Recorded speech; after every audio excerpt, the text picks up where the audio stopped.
Hello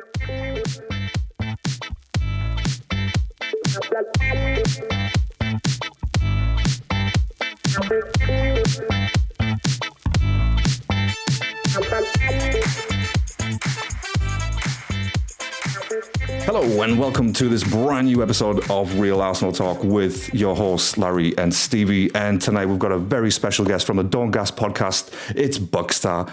Buck, how you doing, my friend? And I wish we could bring you in on a better note, but here we are. How you doing, my friend? Yeah, man. Happy to be here, man. How you doing, fellas? You all right? All good, mate. All good. Stevie, how's it going? Usual. Good to have you here. By the way, Buck.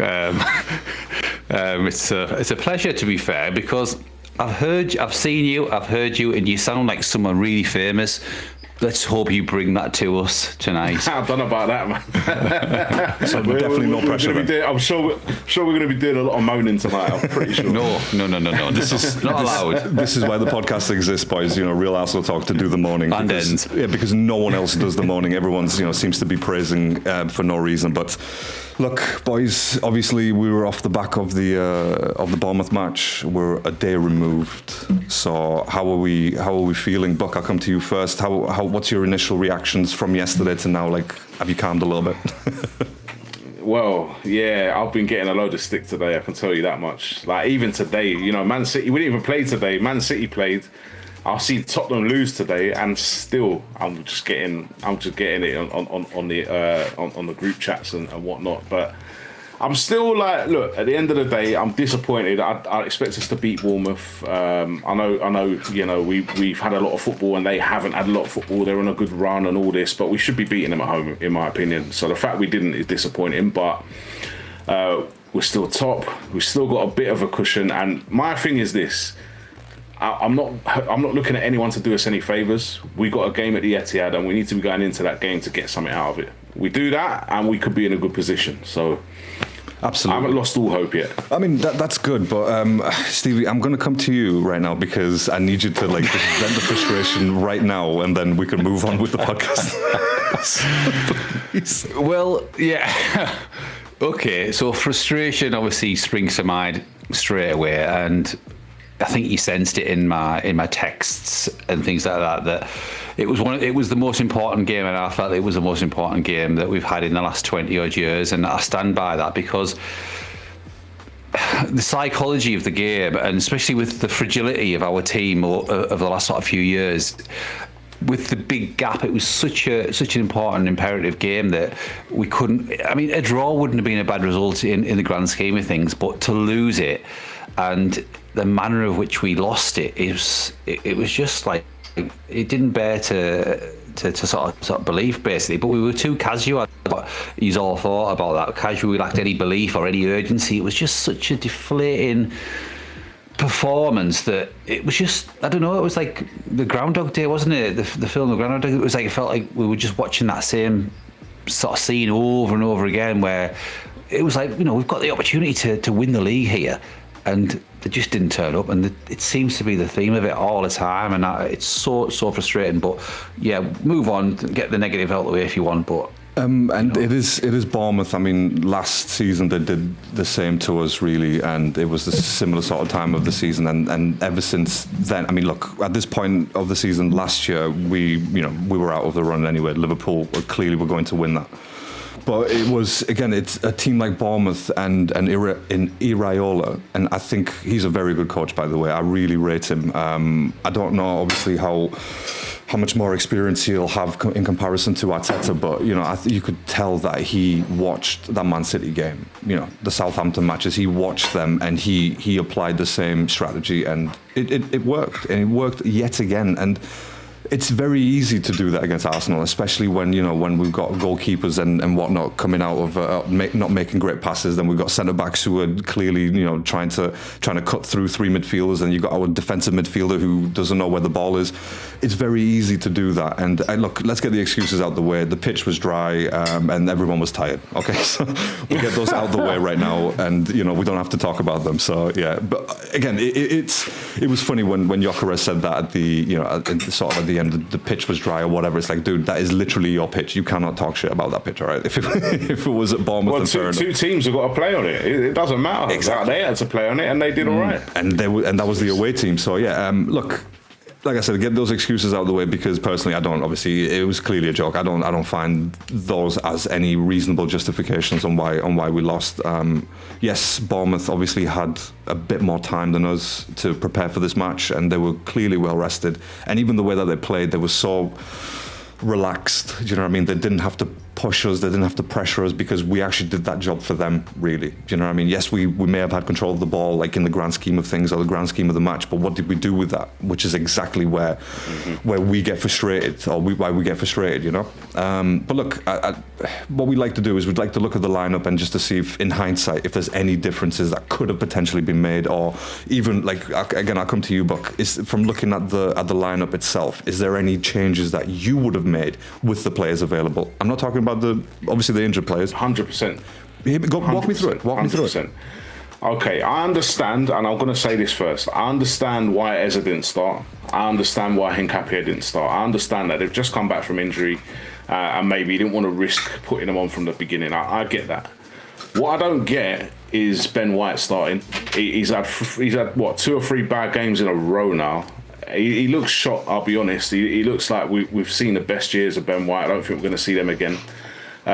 You could have had Mosquera in there. He's got a bit more pace about him, a bit more strength, a bit more height as well. I would have probably put him in for Ben White. And I'll tell you what I wouldn't have done is start Havertz in the 10. He's just not good in the 10 for us. The best we've got out of Havertz has been when he's played up front. So I wouldn't have put Havertz in the 10. I would have actually started Max Dalman. I think I would have just started. I know he's young and I know he's 16, but when it came to Lamine Yamal, Barcelona didn't care that he was 16. Spain didn't care that he was 16. He ended up winning the Euros with them. So I would have put him in from the start, something different. Do you know what I mean? And he would have been raring to go. There's not much else you really could have done with the lineup, if in my opinion, if I'm being honest. I mean, Martinelli maybe. I don't know. I think the Max Dalman one is interesting because, like you said, look, it's obviously this is in hindsight. So you know when you think Havertz or play, you think, all right, you know what, you've had a couple of matches since your injury, a few matches, so you're obviously, we're thinking you're going to be back to sort of kind of levels of Havertz that we expect from you, but. I mean, I'm just looking at some of the ratings here, by the way, and he literally got the lowest rating out of every single Arsenal player, and that goes to show. And we saw that with our eyes, so we don't need to obviously talk about stats and what they showed us. But I feel like you're probably right, and going forward, especially with the teams that we've got left to face, like in the sort of bottom half, there's no reason not to start Max Dalman. There's absolutely no reason. You got Madueke. I think Noni does a decent job, but he needs the support. Noni's not the type of player. He's not a Saka type player where you could think he could take on players and walk into the box himself and so on. Noni is good, but sometimes he runs with his head down, and he needs that support around him. And I'm not saying Max Dalman is probably the answer, but I just feel like something different. I agree with you, but something different to approach this match, because everyone's seen what we can do or what we can bring forward to these matches, and sometimes. Well, most of the times this season, they haven't been that good performances, and all it takes is a team like Bournemouth, for example, or a manager with a half decent brain to be like, I could shut these down. Pep, for example, obviously I know that's the extreme, but 4-2-4 shut us down during that cup final. And again, it just, once that happened, I feel like a precedent has been set for the remaining teams, and especially the bottom half where they are fighting for survival. So, this could be the sort of the snowball effect that we definitely did not need, and again, we're talking about the manager not making the right choices here. At the end of the day, that's who I'm blaming for this match. Stevie, what do you think? Who do you blame? I know who you blame actually, but just what do you think?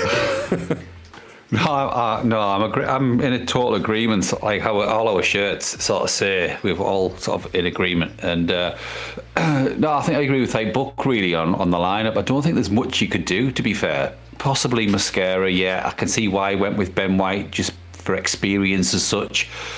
But yeah, he's shite, and I've never rated Blanco for a long time. This season he's been dreadful.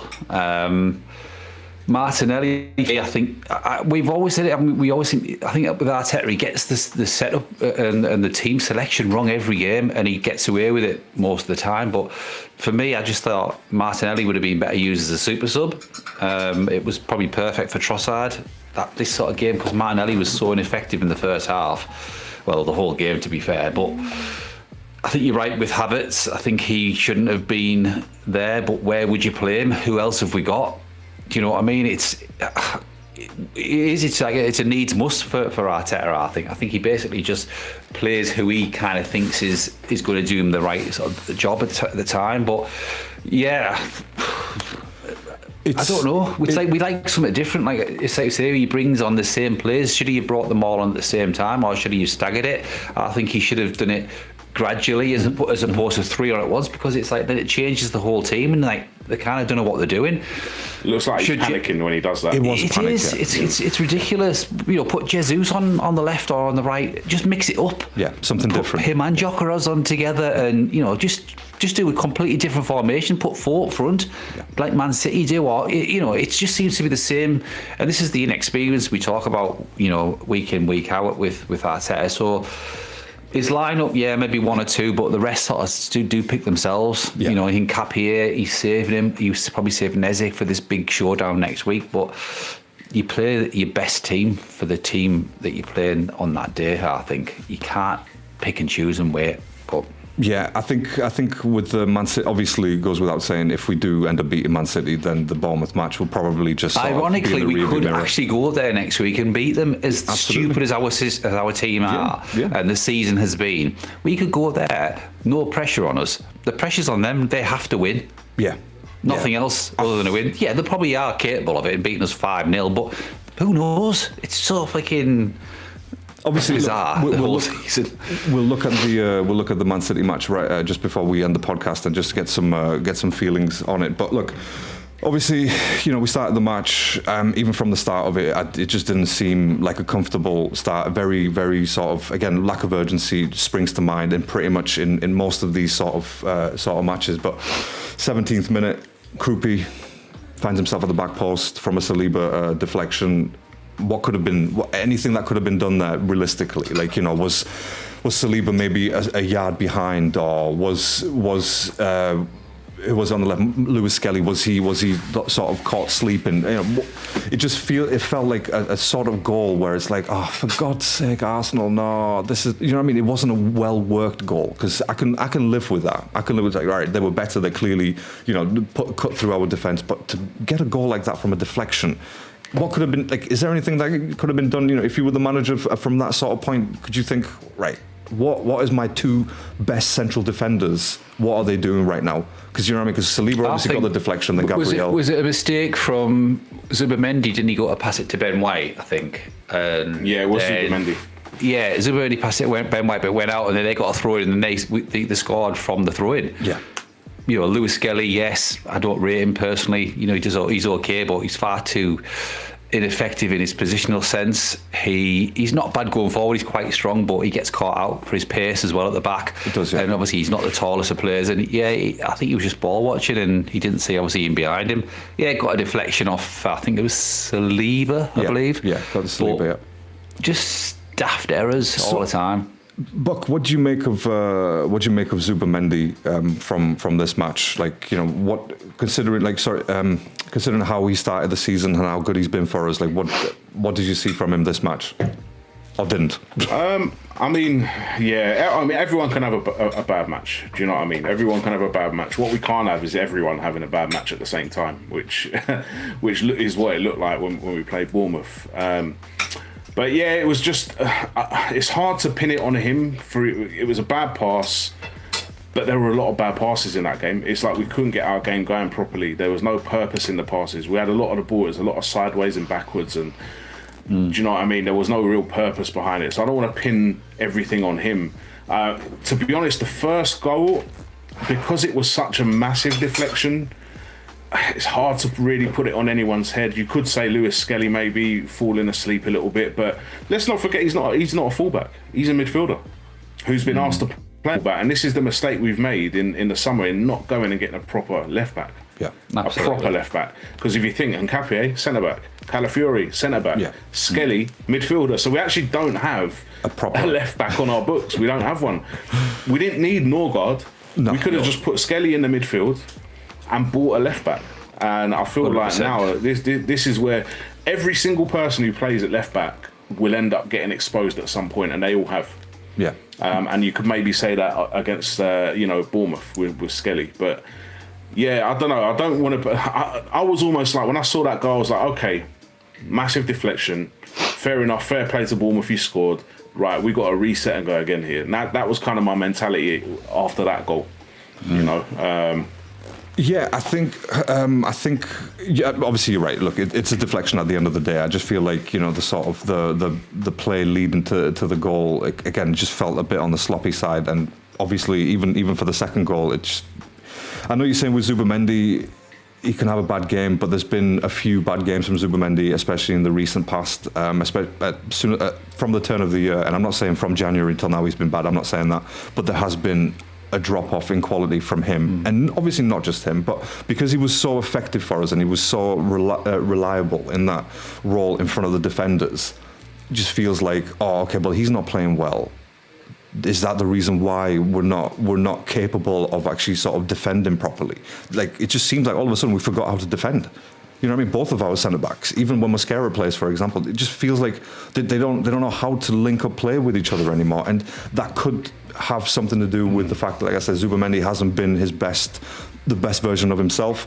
Rice the same, and again, Rice has been fantastic this whole season. But unfortunately, if you're going to start running a man to the ground, what's he going to offer you? And this is where we're at with Rice at the moment. And again, brilliant. Okay, fair enough. It's going to happen. It's a normal thing for a player to get tired, but as a manager, Arteta, like, is Norgard the right guy to replace?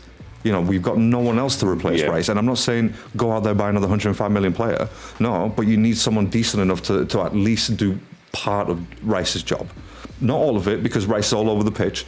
Part of it. And Norgard, I just don't feel like I don't think he is that guy, right? The only time I put Norgard on is like if we're winning 3-1 or something, and it's like, right, okay, I need a total shutdown of my defenders here, like no one can get through, and maybe put Norgard there.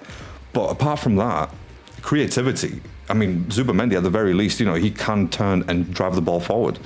But again, it just feels like that spine now is missing the link, and whether that's because the players are tired or because Odegaard is that link, which, again, personally, I don't think that's the case anymore. And it's been proven this season. For most of it, he hasn't played, and we're still fantastic. Was it you that said it? You blame Arteta. It was you that said that, wasn't it? Yeah, personally, especially for this match. Because you think about it, I was thinking about it, and I'm thinking they're set up to play in the way that he's told them to play. How many touches did Raya have in that game? For a keeper, Too many. Way too many touches. Like, way too many. Book. And then you're inviting the press. Yeah. Which then puts people like Zubamendi under pressure. Rice under pressure. Whoever's picking up the ball, they're under pressure instantly because you're just delaying it, and it's just like, that can't be the keeper who's just decided to do that. Arteta must be telling them to play this way. Yeah.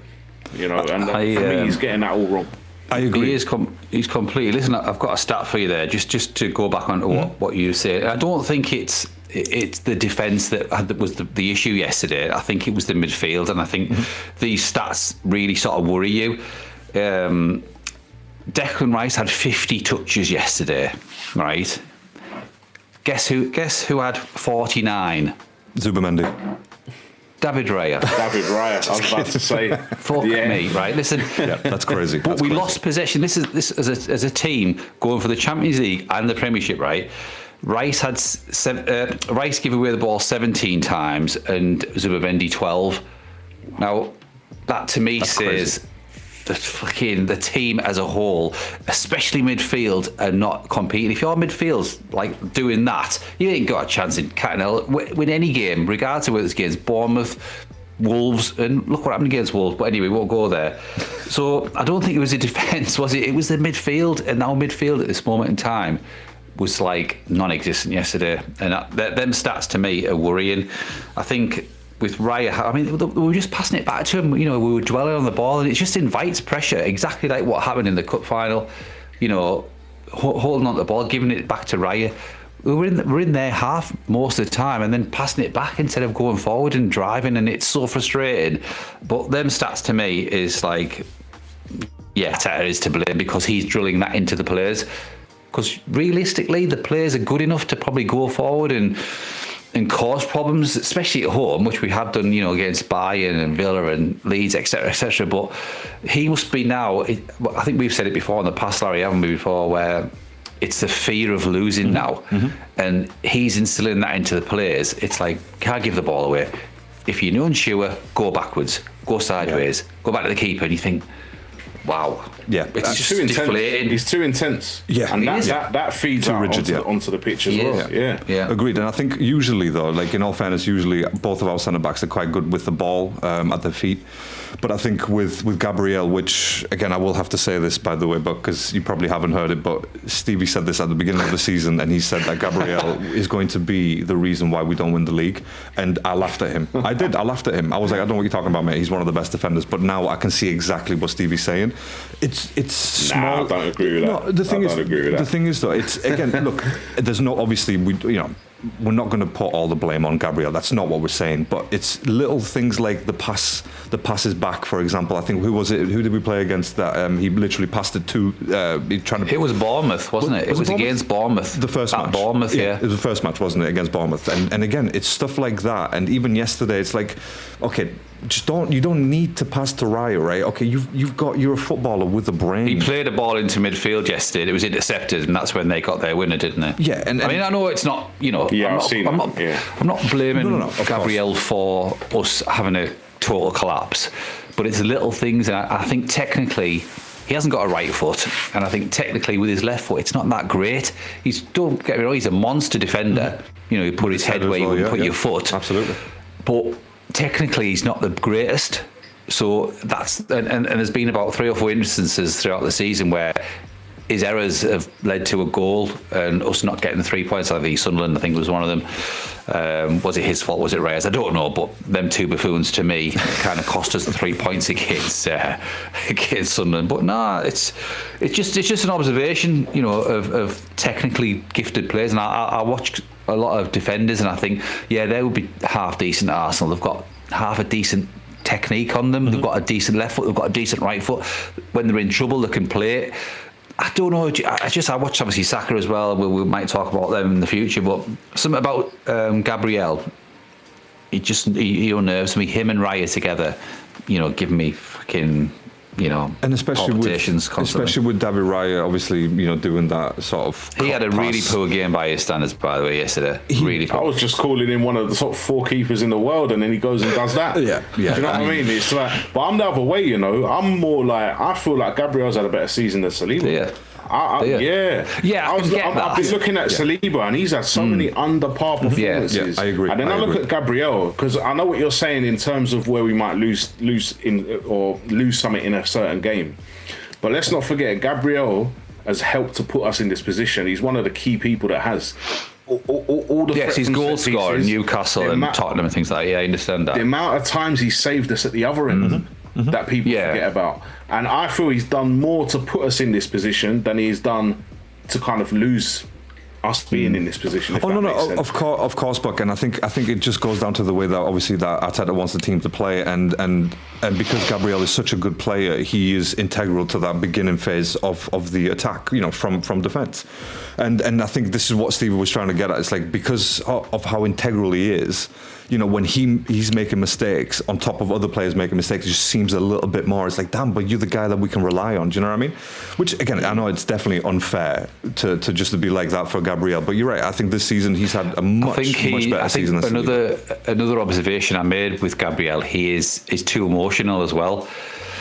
I think beginning of the season and particular times of last season, the big occasion was getting too emotionally, and whether he's making mistakes because of that, because he's a captain, and him and Rice for me the 2 captains, like vice captain, whichever way you want to do it. Maybe Arteta has been waiting for him to mature a bit more. I don't know how old he is. He's 26 or something like that. I don't know, but him and Rice to me are captains basically. Saka and Odegaard, absolutely not, and that's cost us in that a poor decision from Arteta. It is. Gabriel's like 27, 28 years old. That's poor decision making from Arteta again. I agree. By the way, and absolutely. I think was it Rice who was the captain yesterday, wasn't it? Ironically, Rice was captain yesterday, which is like honestly one of the worst matches that he could have made him captain, and especially at this stage of the season when Rice has carried the whole team on his back. Do you know what I mean? You can't. Yeah, I'm going to erase this performance from Rice, and again because he's been that good, you can sort of excuse sometimes, but obviously we need to win at the end of the day. So how much excuses and justifications can we use? But so they go 1-0 up, and then obviously Havertz has a chance. Let's put it that way. The ball sort of floated to his head, and he was like, "Nope, I'm not going to go for the goal. I'm just going to head it straight over like a twat." And look, this is the problems that we have with Havertz.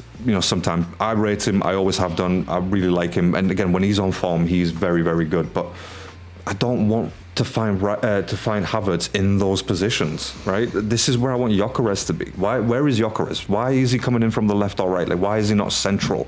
And this is something that I've seen in the last few matches where I'm seeing Gyökeres coming in from the right, and I'm thinking, wait a second, but who's central? And then Havertz is there, and he's not going to do anything. And clearly, obviously, with the header as well, it's not his strong suit. So look, it could have been 1-1, potentially changing the game. But would you have rather had Gyökeres than Havertz in that position? That's what I want to know. Who are you asking? You're asking me. You love Havertz. You boys love Havertz. So come on now. Listen, I'll be honest. You take your pick. I'm never going to be sold on Gyökeres in a million years. Like, it's just not going to happen. I just think he's a bad footballer. His touch is diabolical. Him turning on the ball is like watching a crane in central London turning. It's crazy. It's just like awful. Like a London bus, really. So I'm never going to be sold on him. And at the same time, with Havertz, he's someone I don't want to see every game. I want to see him every now and again. Up front, in the number 9. Every now, depending on who we're playing, where he plays that false 9 position. Yeah. So, I mean, take your pick. I think Gyökeres is going to be more clinical in front of goal, if that's what you mean. Yeah. But that's probably about as much credit as I'm going to give him. I mean, that's fair, and it's not like he's got 18 goals and assists or 18 goals this season in all competitions. Which, look, it's not a bad return, from what we want from a striker. I get it; it's not 18 Premier League goals, but he's in double figures now, isn't he? So at least he's got that going for him. But 12, isn't it? 12 league goals. Yeah. So that's diabolical. It's diabolical. No, of course, mate. But it is. But you could put Haaland in our position, and I don't think he'd score. Nothing's going to happen. Like, he's not going to get that service from anyone. Oh, he would, because the amount of times I see Haaland pick up the ball and run at defenders, I see Gyökeres do it. I don't know if you've ever watched it. Watch him next time, right? He's got a burst of about 5 yards, and then he's like, he's blowing, like he's done. Yeah, he's like a hobby horse. Do you know what he reminds me of? I've said this before. He has a bit of a gait like Van Nistelrooy. Do you know that kind of way that he runs? He's not rapid, but he's strong. Don't get me wrong. I think he's a strong footballer. And out of the two of them, I prefer. Well, if I was going to choose, I'd probably prefer Gyökeres. But I do think he. Initially, before he got injured, I think it was a Burnley game he got injured, but I think initially for the season, he was dragging players away and like defenders away, and like our sort of flair-ish players get more of the ball. And I think me and Larry alluded to it early in the season, that he does actually do a lot for the team. It just doesn't look good. It doesn't look pretty. And you're right, Milk turns quicker than him, like you say. He's not the greatest of football. He's not great. I'd much prefer Alvarez, but then so would everyone. What would we do? I mean, I think there was a stat the other day. I think Havertz had scored like one less in the same amount of games. I don't know if you've seen it anywhere. So has Gyökeres improved us?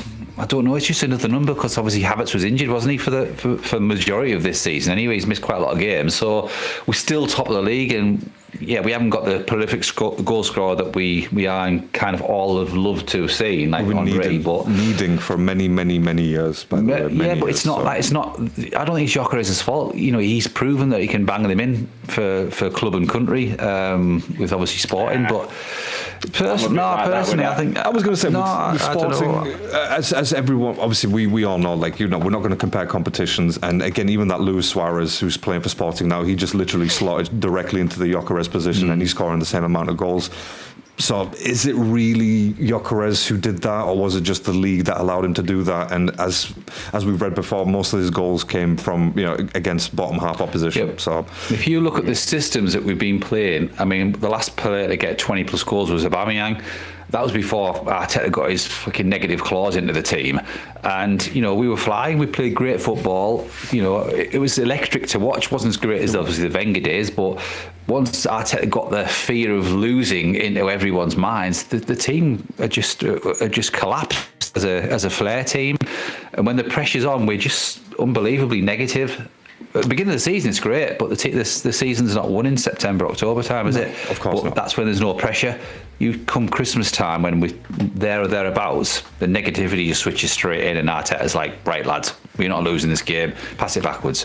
Does it feel like it's an Arteta problem when it comes to like Christmas and onwards sort of thing? Like, does it feel like Arteta's like, oh fuck, here we are again in this position. Oh my god, how am I going to beat Pep? That sort of thing. Like, because that's what it feels like, right? These are professional players, man. These players have played for other teams and stuff. I don't know what it is. It can't be a coincidence that every single sort of this side of the season, or this later on in the season, that we're sort of panicking or not at our best or lack of urgency and so on, that we've said. Like, is it an Arteta thing? Like, really? Yeah, it is an Arteta thing. I'll tell you why, right? If you're playing a certain way like we did, as you say, in the beginning of the season, up to New Year, Christmas, New Year, and it's working and we're doing well, but then we come back in the New Year and it's not quite going the way it was previously, you change it. But he didn't, and he kept doing the same thing, and it's like teams figure you out, and you've only got to look at Man City figures us out in the final, and you're thinking, okay, but that was City. But then we play Southampton, and they did the same thing, figured us out. Now you've got a top team and a mediocre team who have both done the same thing, figured us out. You'd think, okay, next game he's going to change something. But he didn't. He went back in the exact same tactics. And it's like, what is going on here? And Bournemouth, they're better than Southampton. They're not as good as City, but they're better than Southampton. And obviously they went in and they beat us. I remember you two both saying that you were worried about this game. And I was trying to be like, nah. But boy, you were right at the end of the day. And, you were right to be worried. And I put that solely on Arteta. It has to be. He's the one telling them how to go out and play. He's the one in training, working on certain tactics and certain approaches to the game. And I'm seeing TikTok videos playing. I'm seeing these guys holding pens and footballs between them. And it's like, okay, if you're going to do that, you do that and you go and blow teams away. And then everyone says you're a genius.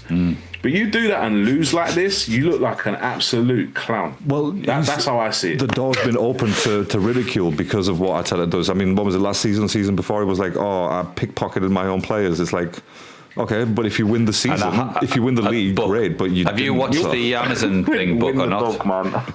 Yeah, win the dog. Come on, mate. Come on, that's desperate. Come on. Yeah, I've seen the Amazon thing. Yeah. Have you watched it?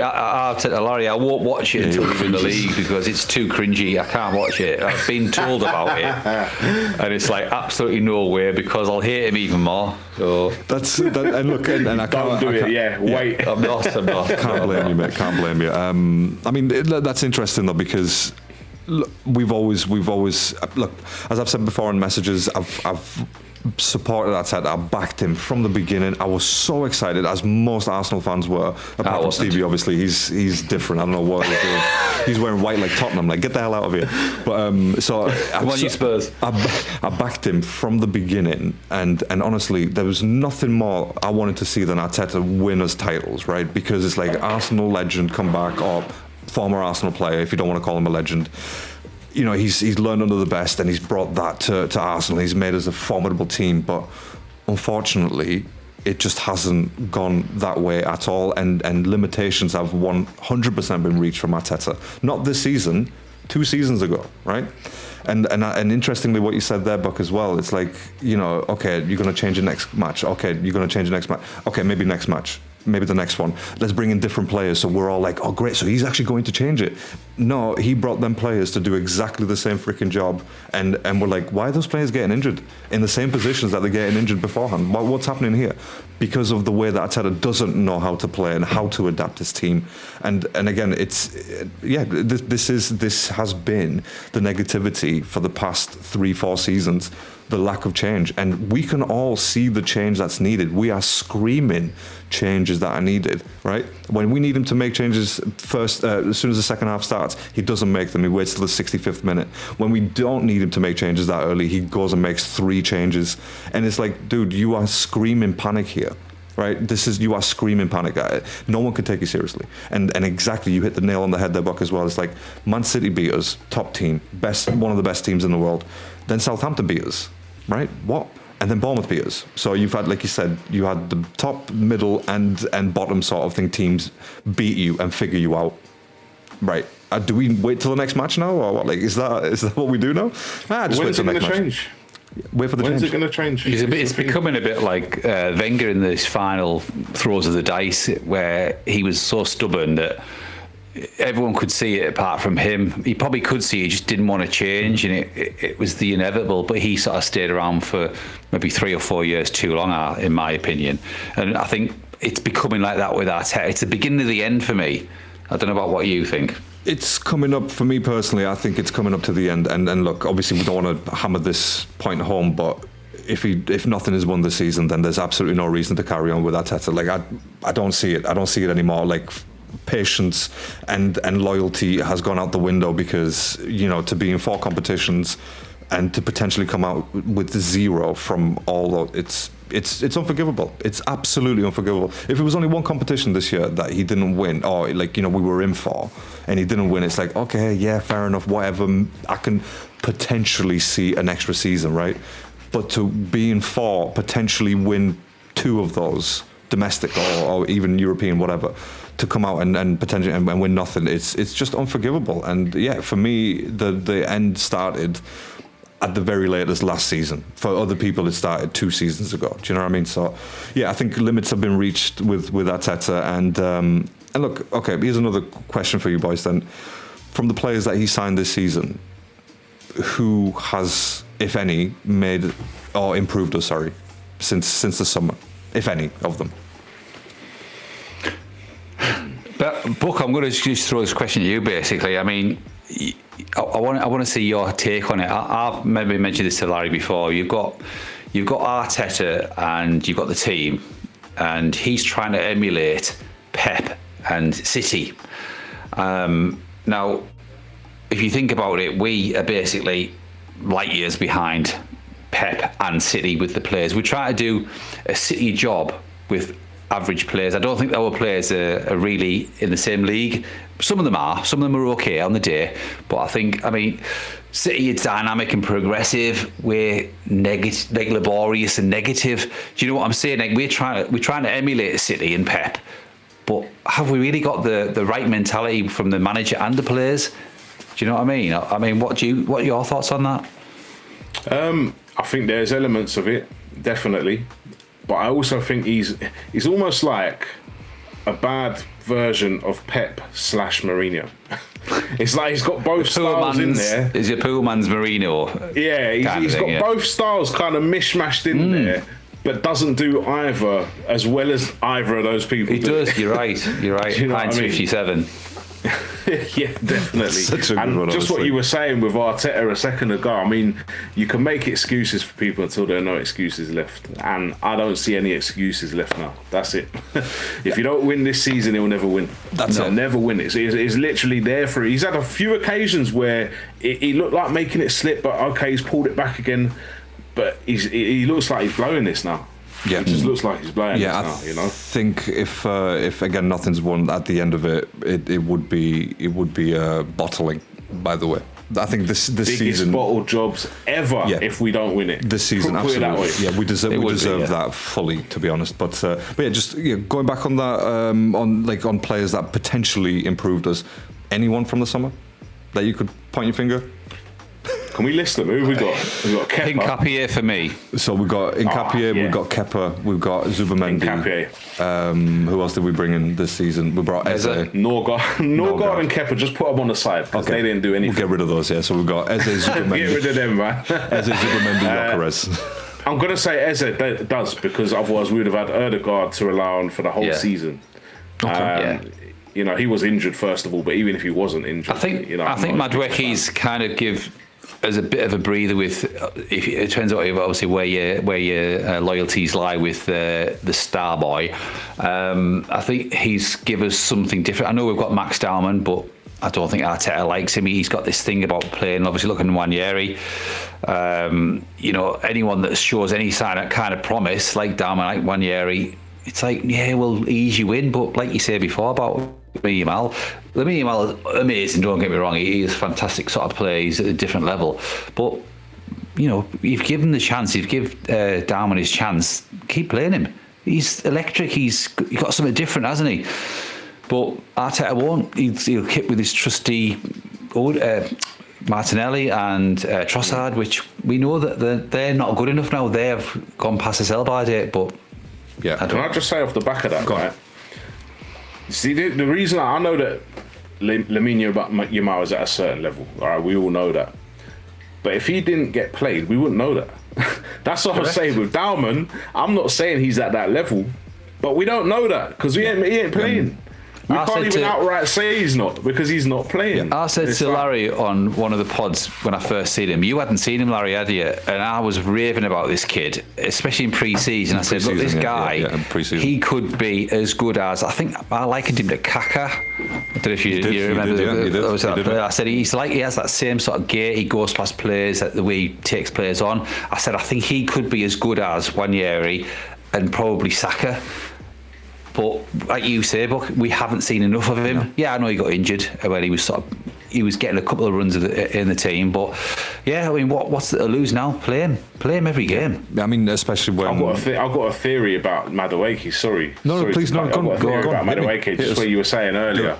It's almost like because Madueke's come in, we've never had anyone who could play on that side other than Saka. And it's almost like Saka just said to himself, okay, I've got a bit of pressure off me now. I don't need to kind of, you know, and I just feel that his performances, how else do you explain his performances? People are putting it down to his new marriage. He's like putting more hours in the training room at home rather than the training ground at the club. But it's like, has it taken too much pressure off Saka? And is that why his form has dropped so far? I don't get it. So I think, and what I've been saying for a while is, I think it's the opposite. I think with the arrival of Noni, I think he's added too much pressure on himself to the point where he's not been able to sort of balance out. Even, look, I know we sort of dismiss or potentially dismiss personal life, but we can't do that because, you know, at the end of the day, he's a human being. He will take some part of that with him when he's playing football, training, or obviously in a match. So I think he's put a bit too much pressure on himself, where it's like, well, hang on a minute, I'm the star boy, and I'm not performing. So I need to go out there and perform, but obviously with him thinking that he's not, he's doing the total opposite and forgetting how to do the basics. So I don't know. I mean, it's interesting that you brought that up, by the way, because again, this is a conversation that we have every time we see Saka play. and it hurts me to say it, you know, it hurts me because he's done so much for us over the last 5 years, and he hasn't. Do I rate him? Okay, Saka is never. I don't put him in the top, you know, 3 right wing forwards in the world. Like, I don't. I agree.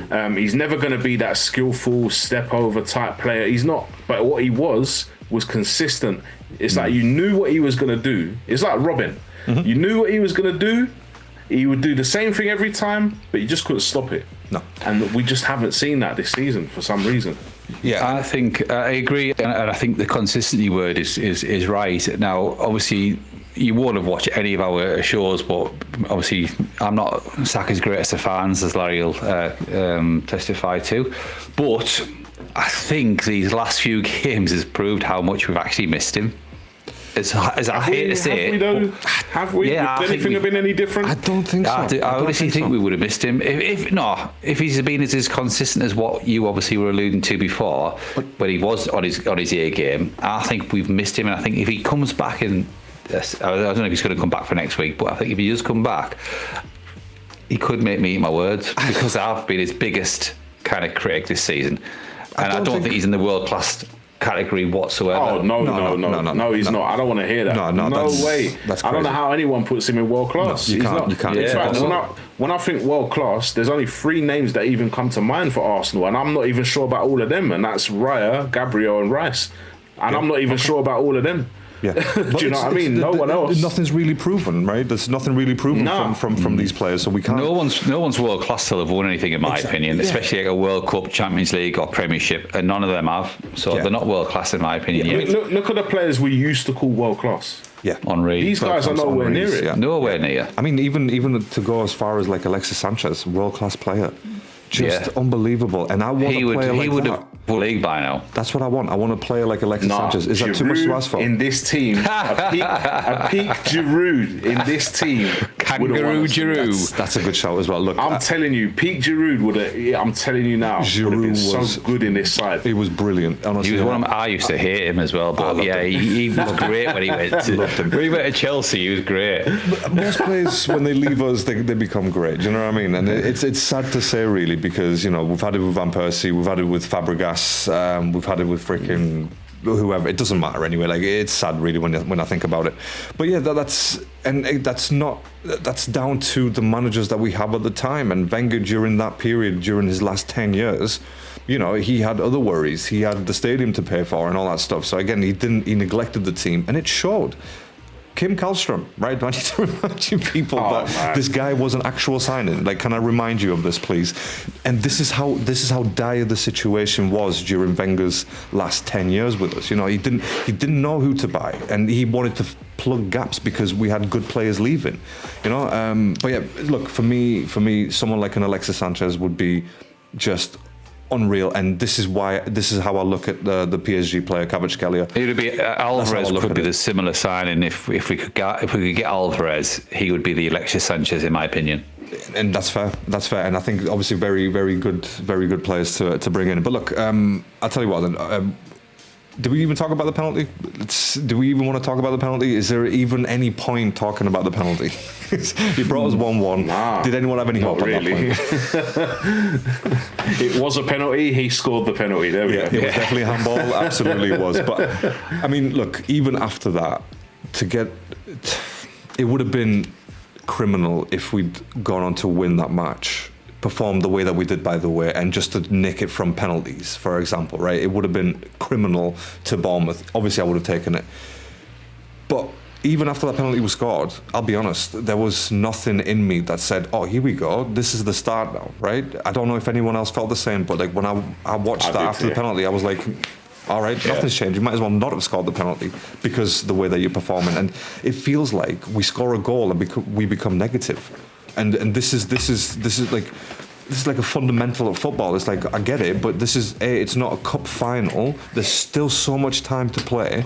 So go fucking play the game. Like, there's no reason for everyone to fall back like we always do. Like, We've been like that for years.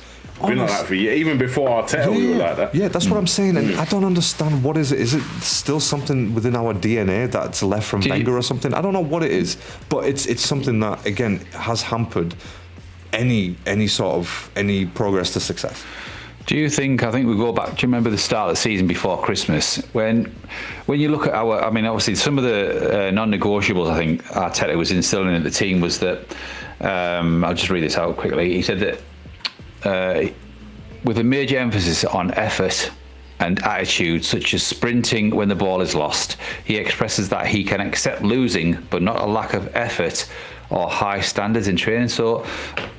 Since Christmas, I don't think we've pressed as much as what we should, like the likes of Liverpool and City, and probably even Bournemouth to a degree. They press really well, and Man United do it. I don't like talking about them, but we don't press. We never press. We just seem to sit off, and we get into our shape, don't we? And I think that invites pressure, and we think like, look, try and break us down, but.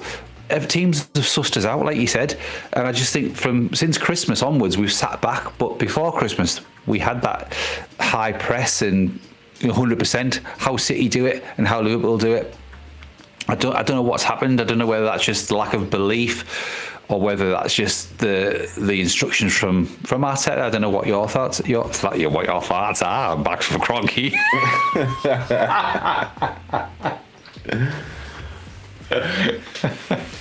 I think with Arteta, Stevie, why are you doing this to me? I think with Arteta though, even when he comes out the crankies, yeah. Even with Arteta, like, you know, sort of after the matches, for example, he'll come out and he'll say stuff like, you know, oh, I love the players and this and that, and it's like, as we've said before, I think we had this on the live, didn't we? And I said, dude, I don't need you to love the players, right? I need you to actually make the players play in their favourite position and to their strengths, not just what you think is going to happen. There's a reason why these players cost the price that they did. You brought them in for a specific reason. If you just brought them in for, like, you know, just to plug in the same gaps that you're taking off, then it doesn't really matter who you're bringing in, right? We shouldn't get excited over any name because we're not going to see their full potential. And look, we keep overlooking the fact that he did bring in 6 players this season, right? And what position are we left in still? And again, they're all injured. They're all injured. That's mad, isn't it? It's crazy. Like, okay, we screamed out, we need players, we need the full squad and squad depth and blah, blah, blah. He brought them in, all of them injured. And there lies the problem. And I don't know whether it's 110% in training and then neglecting the match. I don't know what it is, but maybe, I don't know. But I mean, what you've watched Arsenal enough, and you've seen a few managers come and go from Arsenal, sort of thing. Like, what do you think that comes down to? Like, you know, in terms of how these players are getting injured, and it's very similar injuries to the seasons before with different players, right? What do you think comes down to?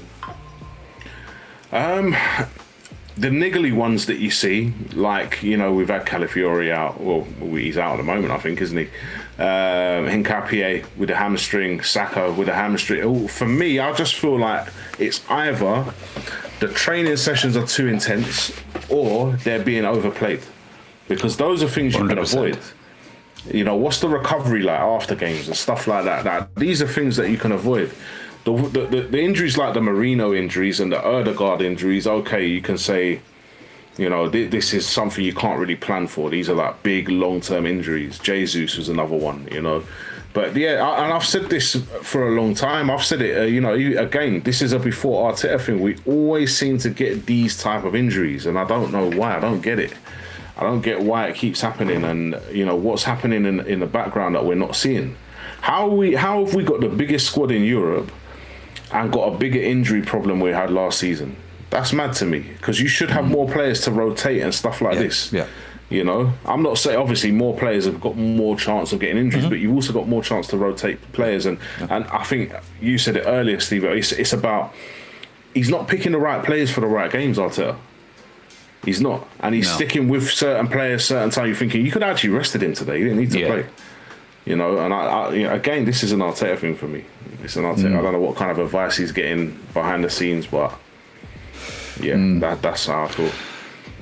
It's I was going to say it's a difficult one because it's baffling as well. Just like we said, the amount of players that have come in and it just doesn't seem to be a solution there. So this is something that once again, if Arteta gets sacked at whatever point, this is something that's going to go on his CV. This is something that's going to go against him. Do you know what I mean? And it's like, well, okay, yeah, we can bring you in, and we appreciate the intense training, for example. But at the end of the day, we still got the matches that we need to play and win, and we've got leagues and Champions Leagues and other domestic cups to play for. So training's fantastic, it's brilliant, but maybe don't overtrain your players and then absolutely just, you know, forget that they're going to have a match. So look, Bournemouth match, obviously it happened right at the death of it. Well, say right at the death. We still had a bit of time to potentially get a goal back and draw it, but you know, as we said, Zubimendi, he fell asleep a little bit. They make it 2-1, and at that point, it's a bit late, isn't it? Even if the performance sort of increased a little bit, you think it's too late for this. This is reactionary playing, right? We don't need reactionary playing.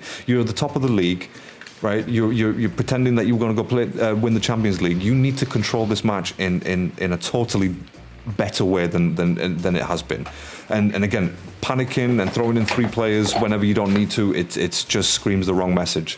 So obviously we come out losers at home. Where does that leave us going forward? Not just for the next match, but just going forward. Give me your thoughts before we obviously we'll start wrapping this up as well. But where does that leave us going forward? Buck, I'll come to you first. It leaves us in a position where we have to win every game. It's like literally, apart from maybe the City one, you can get away with a draw. Every other game, well, we cannot slip up. I still think, and I said this before, and you probably heard me say it in the group chat, is I still think City will drop points this season. I'm not saying even against us. I still think they'll drop points at some point this season. Every time they look like they're about to go on a run, something happens. That's happened all season long.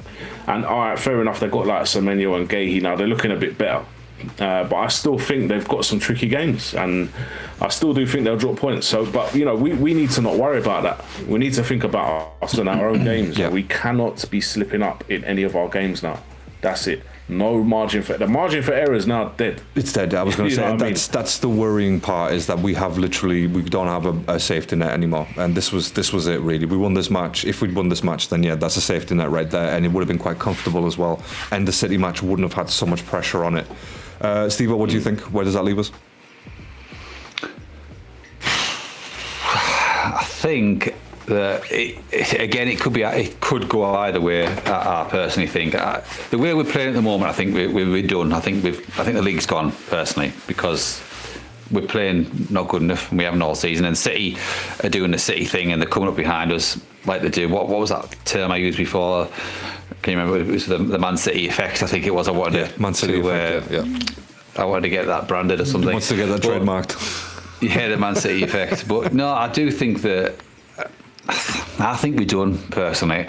I don't know whether City have a bad game in them. I think next week it all depends on that. I think if we can draw that game or somehow miraculously win it, then who knows. But I think the league's done, personally. I think our only hope, if anything, is a potential Champions League, but that is fucking like living on a prayer kind of thing. Well, it's a cup, isn't it? You don't know. You don't know. It's one of those. A two-legged thing, yeah. Absolutely. Yeah. Absolutely. A two-legged affair. One off against Bayern or PSG, I think. But I thought it was Barcelona that we could potentially. No, Barca would be a semi, wouldn't it? It could be Atletico. Well, even if you get to a final, it's a one-off game. There's no guarantee you're going to be better on that day. There's no guarantee you're going to be better. If we play like we did against City, than the league. The league you can navigate a bit better, can't you, than a cup competition? True. And he's just like blown it. But potentially at this stage of the season, at this stage of the season, I think the sort of the streets have become narrower really for the navigation, haven't they? Really. So, no, I agree. I agree with you, and it is a Champions League. And if we end up in a final, all it takes is one crazy goal, and then we could win the Champions League. And then yeah, or lose it. Please, man, come on, man. We're trying to end it on a positive note. But I know. Just being realistic. But absolutely. And I think for me, where I'm at the moment, going forward, I think if we beat City next week, then I think that's pressure on them, and they will end up dropping points, because they haven't really been in that position before, or for many years now, since Liverpool 2019, I think it was, wasn't it? When they obviously had a dominant season. And so if we win next week, I think it's ours. I'll be honest. I think that's where I'm at the moment. I think it's ours. If we end up losing, and a bad performance on top of that, like we did against Bournemouth, and if they beat us 4-0, by the way, for example, it's done. Like, it is 100% done. I cannot see City dropping any more, like, many points in comparison to us, because we still have to play teams as well. And I think if we get beat by City, I think that's going to affect the rest of the season, and it could literally just crumble upon us, like, implode. So that's where I'm at the moment. Third. We need to smash Sporting. We need to smash Sporting at home. I think that is what we need to go into the City game, because they got a week off. We need to go in with positive momentum.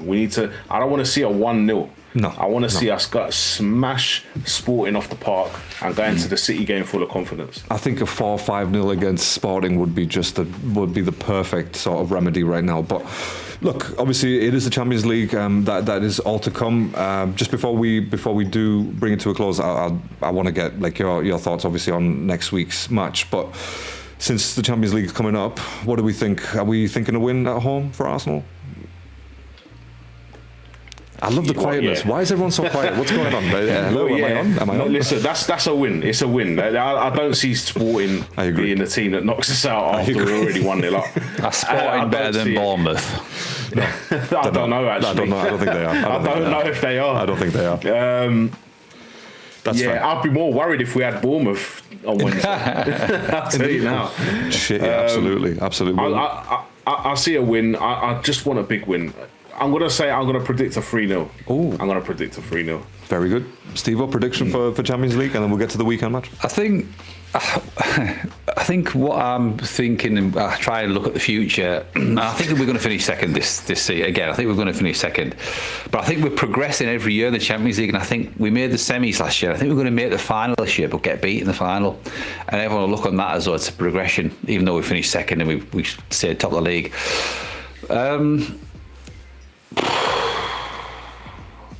Do you know, I'm trying to look at the psychology of if we get beat off Sporting, would that galvanise us more for City, or would it just completely crumble us? Prediction for Sporting, Steve-O. Prediction for Sporting. Prediction for Sporting. Would it? Right, okay. I'll try and be positive, give some positive vibes. I think we will win. I think we'll beat Sporting. But I think it'll be fucking nerve-wracking again. I think it'll be another Bournemouth. Okay. I know, like the night games, sometimes the atmosphere is a bit different. I think it'll be a 3-1.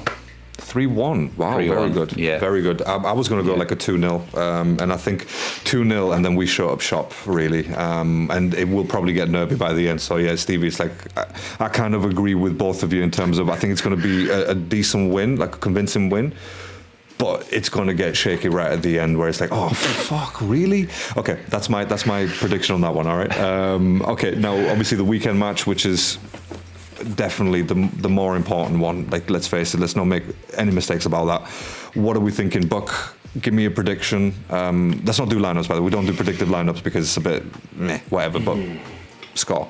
Yeah, I don't think we could predict it because I think players will be back by then. And because of that, I'm gonna go. I don't think we'll go there and win. I'll be honest. I don't see us going there and winning, but I'm gonna say maybe a 2-2. Okay, interesting. You know, these are recorded, right? These people will come back to this. Yeah, no, they can come back to it, man. I've said worse. Steve, what do we think, my friend? What do we think? Julius, toss a coin for it because that literally would be the score. Toss of a coin, mate. I cannot predict it. Like I said to you before, we could actually go there and win. How ironic would that be? You know, we're writing them off. Everyone's writing us off. We could actually go there and win. 2-0 to them. Yeah, I'm going to go 2-0 them as well. And again, when we do obviously predictions, absolutely we want our team to win, like 10 million to 0. Of course we do. But again, it's the history of where we are, of how we've got here so far, where it's like, you know, that's sort of dictating the way that these predictions have come out, and you know, and unfortunately, just from the hit that we took in the past, this past month really, since mid-March, I don't think we're going to be strong enough to beat City. I think their momentum and their run, and I think, what was it, 4-0 today, 3-0 against Chelsea? Was it 3-0? 3. We ain't Chelsea. No. Look, please, by all means, I just feel I'm saying because again, look, don't forget Chelsea needed to win that match. Bournemouth are right on their tail. I think they're 2 points behind or something, right? Yeah, so they're not good enough. They're terrible. No. Let's not forget how bad Chelsea are. I watched the first half and I swear I wish I could get that 45 minutes back because they were just horrible to watch. And that Esteval as well, he got a yellow card so early on for kicking the ball, and you think, your discipline the ref was definitely on Man City's side.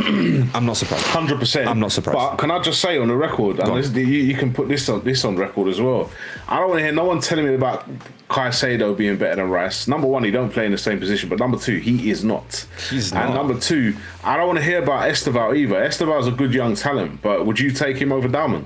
Fuck no. No, that's not even. I wouldn't at all. I wouldn't even entertain that conversation, to be honest. I'd tell someone to get out. Like, is that real? Are you having me on? But no, you're absolutely right. And no, Caicedo better than Rice is just some delusional Chelsea. I live in the Chelsea area. I live in a predominantly Chelsea area, so I do hear these things. I was going to say, so for you, it's like they're written on the walls and everything, aren't they? So you can't get away from it. But it's absolutely. And I'm glad that you brought that up. By the way, I think we've had this conversation, didn't we, Stevie, a while ago when it started becoming like, oh, Caicedo, what do you mean he's better than right? No, he's not even close, and not even on the same league, to be honest. But he scored a decent goal against Liverpool, didn't he? Other than that, I think he hasn't really done much, has he? No, I think he's not even the best Ecuadorian in the league, mate. Exactly. Piero plays for us. Piero, Hincapié. But cool. Look, and obviously, I would have loved to end it on a positive note, but unfortunately, me and Stevie decided to ruin that, and by predicting some stupid shit. And like I said, this is recorded, so this is out there in the universe, all right. And I'm hoping that we come back and we're both wrong, Stevie. So there you go. Oh, and the very last thing before we sign off tonight, Spuds going down. This is what I was going to ask you, wasn't I? Yeah, I said, would you rather them go down and we finish second, or would you rather us win it and them stay up? Oh yeah, us win. That's not even. Yeah, 100%, man. I don't care about Tottenham. That's a 6 pointer for us if they're still in the Premier League. That's bonus. Like, we'll forget the Champions League if they go down and we win the Premier League. So we'll forget that. But no, absolutely. And I think, and I watched them today as well, and.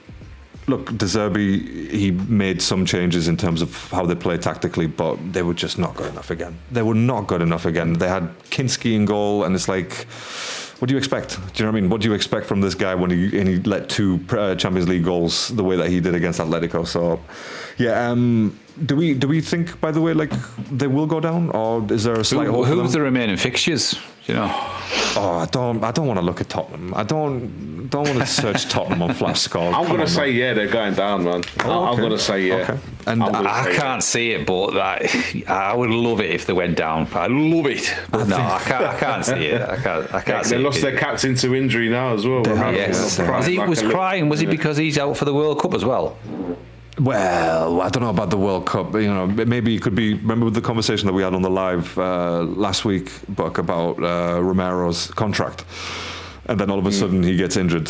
The week after, it's like, okay, yeah, I get you. I get what's going on here. I see what's happening. So little crocodile tears. Absolutely.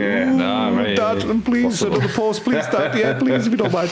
But yeah, no, I think they're going down as well. I think they haven't shown anything this season to sort they of. They won a game yet. 2026. They have not won one game. West Ham are obviously. They play Brighton next week, don't they, at home, which is ironic. It's De Zerbi's old club, yeah. And I think they'll get beat against Brighton as well. So yeah, cool, boys. It's been a pleasure. If there's nothing else that you want to add for the podcast, by the way, Buck, that includes yourself, mate. If there's anything that you want to bring up before we end, well, yeah, please, I'll be doing a live watch along for the Man City game. For the Sporting game on Wednesday and the Man City game on Sunday. So. /Don't Gas podcast on YouTube. Excellent. If anyone wants to watch along. And we will put links, by the way. I will update the links on this episode description for everyone to just click it and you're good to go. I'm pretty sure Buck's got those ready or he's about to get them ready. So if you do want to follow live and I'll actually be in Albania next week for the weekend. So I'll be watching it from sunny Albania with a nice beer and cursing, just cursing. Watch the game. You can have me on commentary. That's a great show. I love it. Headphones in, brilliant. But there you go. So yeah, we will be back next week at some point to record our weekly episode.